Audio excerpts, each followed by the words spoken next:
for the invitation, Dana, Eric, Chris. Also happy to see a couple of friends, colleagues here. I think it's a great moment, taking a few words from the ambassador.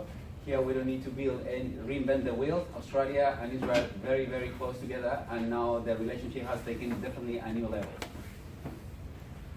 So, Australian agriculture, nowadays $63 billion. That's where we are right now. And that's an estimate according to the National Farmer Federation. Now the target for 2030 is to reach from 33 to $100 billion, okay? Now, and this is where I see a huge opportunity, a win and win situation here, both for Israel and Australia.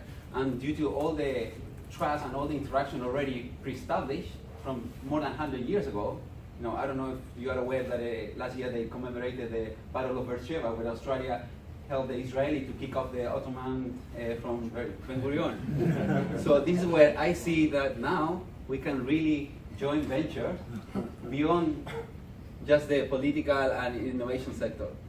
So I'm just going to give an overview of what is the ag tech, what are we doing over there, for you to have an understanding and also explore, because this is a dialogue. You need to also dive into the information and find your opportunity. So I'm going to talk about why Australia needs innovation, about the market opportunity, how you can help, and how we can help you to help. Okay? First, a little bit about myself. I was born and raised in Chile, where I did my undergraduate in aquaculture engineering. Then for career development purposes, I moved to Germany, where I did research in order to get a diploma also in aquaculture. Then I came to the Holy Land for higher education, basically because I come from the desert in Chile, and I wanted to learn biotechnology applied to desert area, and I wanted to learn from the best, so I came to Israel. Here I did my master's and PhD, and then after that I moved to the US for postdoctoral training in biomedical research. Then in 2014, I decided with my family to move to the land of opportunity, and we were fortunate enough to come to live in Melbourne as a skilled migrant sponsored by the state of Victoria. So this is where I did my IDF training in science and technology and innovation. So at the faculty I studied aquaculture, a postgraduate certificate. Then I moved to Ben Gurion University where I did my master's in biotechnology. After that I continued deeping into the sciences, and I did my PhD in molecular genetics at Mahon Weizmann. So what I do, I'm the founder and director of BiotechBridge. What we do at BiotechBridge, we are a biotech consulting company that we basically do business-to-business interaction for you to gain market share in the Australian market, but also in Latin America. And primarily what we do what we love, and we are very passionate, is bridging Israel to Australia, and from Australia to connect it to the different markets, specifically to Asia and Latin America. Now, three niche sectors is the agribusiness, medical technologies, and aquaculture. Now, what makes us unique? We believe that the combination of these three factors, you can have one of each one of them, but the combination of these three factors is what makes us unique. Our intellectual capital is not just about promoting or talking science. You need to be able, and this is what we do, we talk the language of science, technology, and business. We can talk from molecules, protein interaction, DNA, sequence analysis, cow, fish, guts, imaging, so you name it. But also we understand the dynamics of the business. Our network capital. So I live in Israel 8 years. And I may assure you, you can search me in LinkedIn, that I have primary first degree connection with all of you. I can guarantee that. And most likely I have friends in common. The other factor that I think is, for me personally, the combination is what makes us unique, but this is something that is going to go across the board, because it's not just about the business. Business relationships are multidimensional relationships, and you can have the most amazing product, the most amazing service, but it's not about you, it's about your target market. And if you don't understand the dynamics, how they think, what are the emotional drivers, how they sit on the table and they make discussion, you won't be able to engage and succeed. So a little bit of why Australia needs innovation. Okay, the reason is we have a lot of infrastructure, but what is the reason behind? So in short, because we need to protect and increase brown Australia. Brown Australia is huge, and we are world leaders in reputation in terms of premium quality produce. We have a strong market presence in Asia, and when the consumer thinks and perceive produce, immediately connect Australia. It has to be, it's top-notch quality. Okay. Now, in terms of just to give a little more information, according to the Global Food Security Index, which they measure like 66 different countries, there are different parameters, and just take here four for just to give you some perspective. Quality and safety, Australia is ranked 4 in the world. Okay.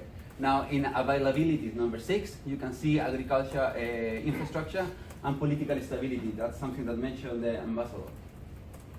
Now, if we compare that to Israel, this is how, according to this ranking, to this analysis, we see that in quality and safety, Israel is position number 19.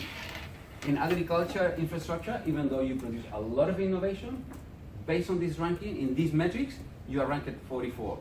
And in political stability, I'm not going to get into that. Don't mention food. Now, coming back. So we are right here, $63 billion. And now to the target for 2030 is to jump from here to there. The question is, of course, how? How can we produce more with less, be more efficient, more sustainable? Okay? And this is where I can see and give you more information. In terms of competitiveness, we see that Australia in entrepreneurial culture ranks 21. Okay? Then in innovation, 27. Attitudes towards entrepreneurial risk, 36. So in Hebrew, Australia is caja caja, no? Huh? Not really top notch in this area. And now, to be fair, of course, when we compare it to Israel, and this is one of the reasons why we are so interested, and you don't need to convince me because I'm already convinced that what we can do here.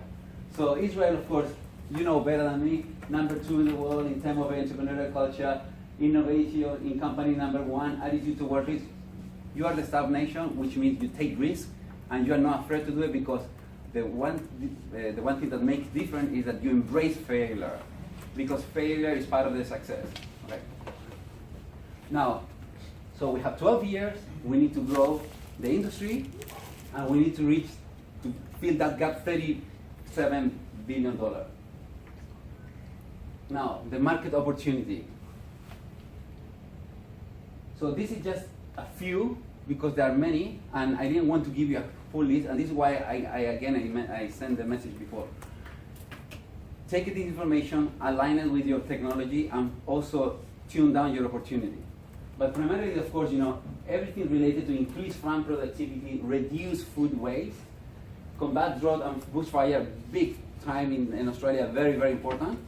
Increase sustainability, food security, food traceability, Internet of Things, and also the combination of ag tech and fintech. Okay, we need to be more efficient. At the end of the day, produce more, keep the quality, keep the standard, but with less. So Chris mentioned Australia is the 12th largest economy in the world.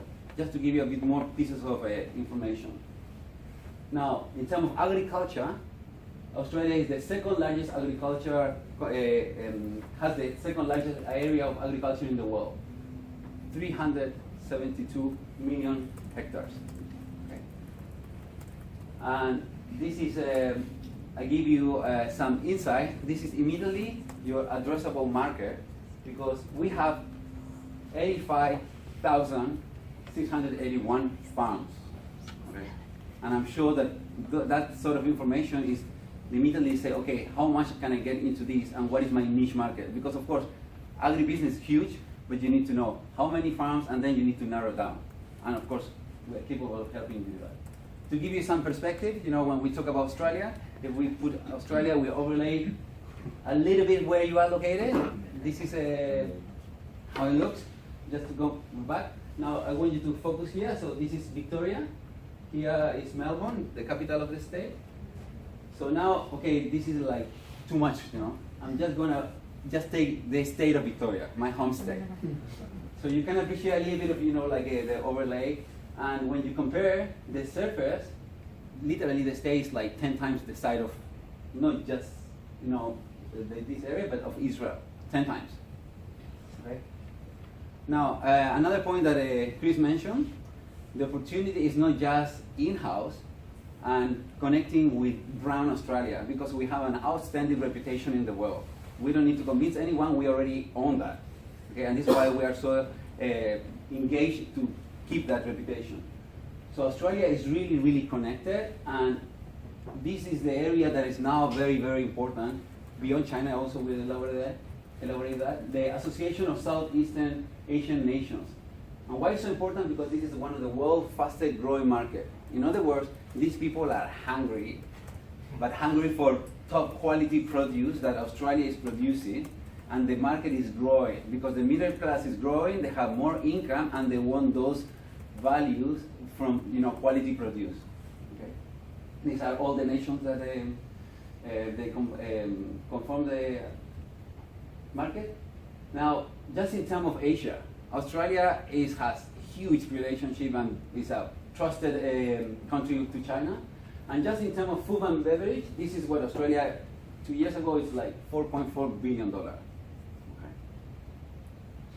Now, how you can help? In short, bring your innovation to Australia. Now, how I can help you to help? There are a few things, but primarily, I can help you to gain market share in the Australian market. There are different areas, but I just name a few. I can help you to access to grant funding, access to venture capital firms, corporate alliances with local companies, and business representation. This is just to showcase, because I am a scientist and an engineer and I have training, so I applied for a grant for the government. It's not such a headache, but of course, you need to not just have the content, but in order how to display the content. So I applied for a grant, and I came here back in May because I wanted to learn deep inside. So I attended the AgriBest and the AgriTech. So that's to show that I indeed have the capability. When I say I can represent your company, I love giving presentation, pitching contests as well. In 2015, I participated at the MedTech Got Talent, which is the largest pitching contest in Australia in the medical technology sector. And then I became 7 out of 100 participants. Now, to give you a little bit more context, I mentioned before my network capital. And when I say network capital, I mean like organic network capital. It's not that I jump into LinkedIn and start like inviting people, please give me no, like, when I say organic, like I know the person, I have established relationship, they know me, they trust me, and I trust them.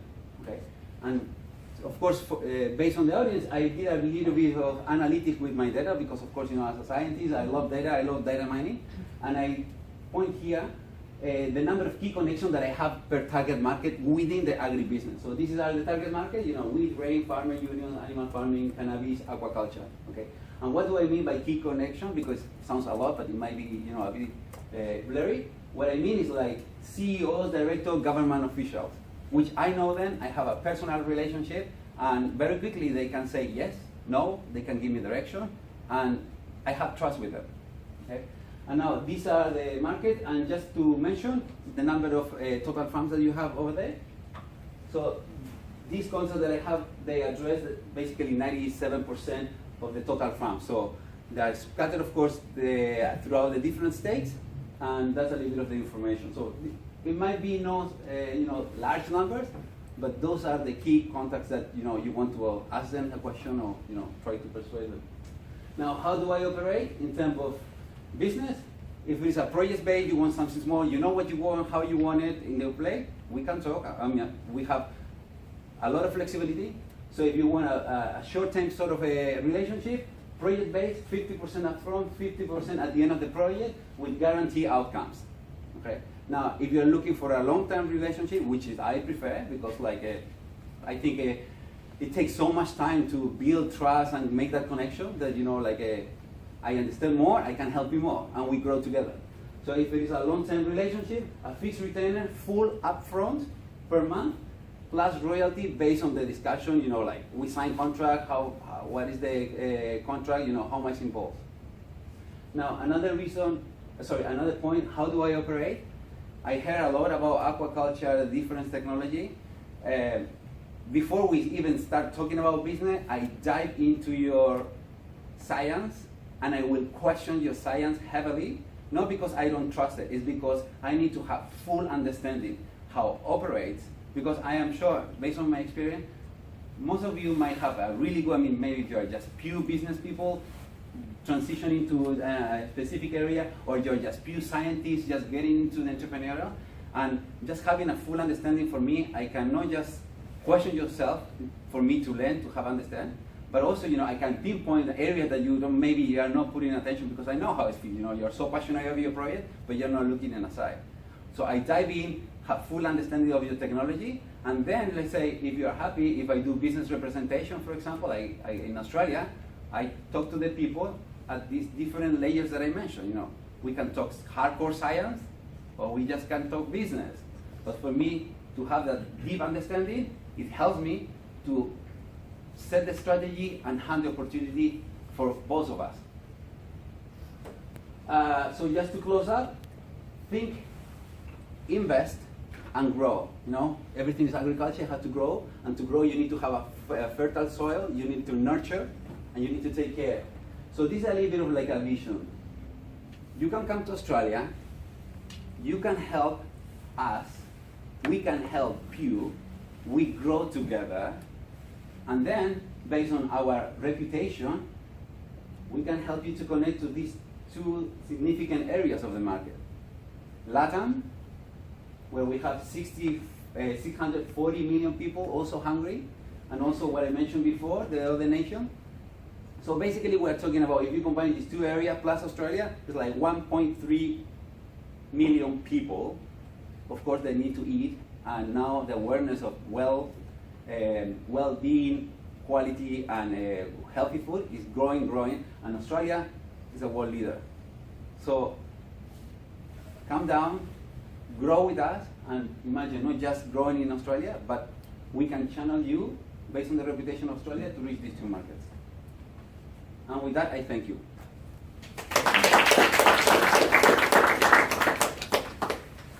Do you have questions?